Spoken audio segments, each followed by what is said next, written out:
যাদের সমস্যা রয়েছে তারা যদি বলে যে দলের এই পারফরমেন্সের জন্য বা পরাজয়ের জন্য যদি অভিষেক বন্দ্যোপাধ্যায় দায়ী হয়, তাহলে 24-এ যে তৃণমূল কংগ্রেস 29টা আসন পেয়েছে তার কৃতিত্বও আমার। যদি ডিসক্রেডিট আমার হয়, হারে, তাহলে জেতার সময় ক্রেডিটও আমার। আর যাদের আমাকে নিয়ে সমস্যা তাদেরকে অনুরোধ করব যে মানুষ বোকা নয়। আজকে 18 তারিখ, আপনি 19 তারিখ আসুন, 20 তারিখ আসুন, 21 তারিখ আসুন, যবে আসার আসুন, আজকে চলে আসুন। আপনারা ফিরে আসুন, আমি 1 ঘন্টার মধ্যে ইস্তফা দিয়ে দিচ্ছি। কেউ আসবে না।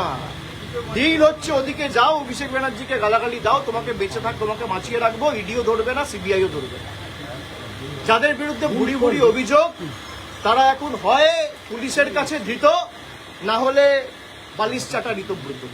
যখন একটা কেস সাবজুডিস রয়েছে, একটা মামলা করা হয়েছে মে মাসের 7 তারিখ 8 তারিখ, আজকে জুলাই মাসের 18 তারিখ, আপনি সেই মামলা উপেক্ষা করে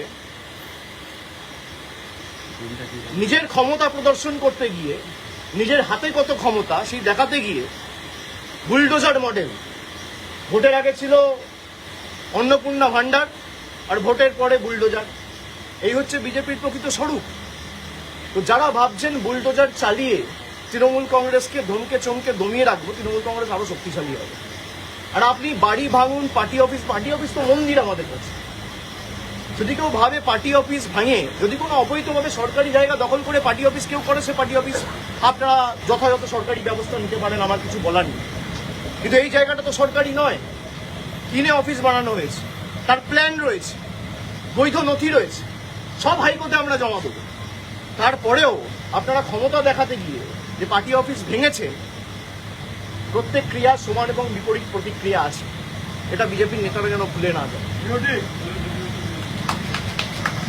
আর ঈশ্বর সৃষ্টিকর্তা সর্বশক্তিমানের আশীর্বাদে যদি বেঁচে থাকি, ওই যে বললাম যে আইনের যে ধারায় আপনারা এই অত্যাচারগুলো করেছেন, একই আইনের একই ধারায় 31-এ ফিরিয়ে দেবো, সুদ সমেত, কথা দিয়ে গেলাম। বিজেপি নেতারা লাড্ডু বিতরণ করছে দোকানে গিয়ে, করুক, তার মানে বিজেপির নেতারাই এর পিছনে রয়েছে, প্রত্যক্ষ বা পরোক্ষ মদত বিজেপির নেতাদের রয়েছে। বিজেপির নেতারা ঘোষণা করে দিচ্ছে এবং তাদেরকে উইটনেস হিসেবে নিয়ে যাওয়া হচ্ছে ভিতরে।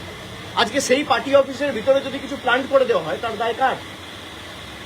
যিনি আমার বিরুদ্ধে ক্যান্ডিডেট হয়েছিলেন, দুবার ল্যাজে গোবরে হেরেছে, তাকে উইটনেস হিসেবে বিজেপি নিয়ে গেছে। পার্টি অফিস যখন ভাঙা হচ্ছে, ভিতরে যখন মালপত্র নিয়ে আসা হচ্ছে, বিজেপির গেরুয়াধারী, গেরুয়া পতাকা, গেরুয়া উত্তরীয় পড়া গুন্ডারা মুখ ঢেকে, আপনারা তো দেখিয়েছেন, বেসিন, ফার্নিচার সব ভেঙে দেওয়া হচ্ছে, পৈতৃক সম্পত্তি এদের। আমরা বিচার ব্যবস্থার উপর আস্থা রেখেছি এবং আমরা হাইকোর্টের দৃষ্টি আকর্ষণ করে এই মামলা নিয়ে আগামী দিন হাইকোর্টে যাব। এবং যাদের ভিডিওতে দেখা গেছে, হাইকোর্ট সুপ্রিম কোর্ট করে যত দূর যাবো, এদের ব্যবস্থা ঠিক করবো আইন। আপনি যার কথা বলছেন তিনি বলছেন সেখান থেকে নাকি বুথ দখলের ষড়যন্ত্র হতো। বুথ দখলের ষড়যন্ত্র হতো তৃণমূলের পার্টি অফিস থেকে।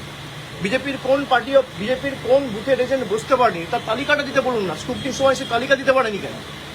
2024-এ যখন নির্বাচন হয়েছে তার দুদিন পরে স্ক্রুটিনি হয়, স্ক্রুটিনিতে অভিযোগগুলো তোলেনি কেন?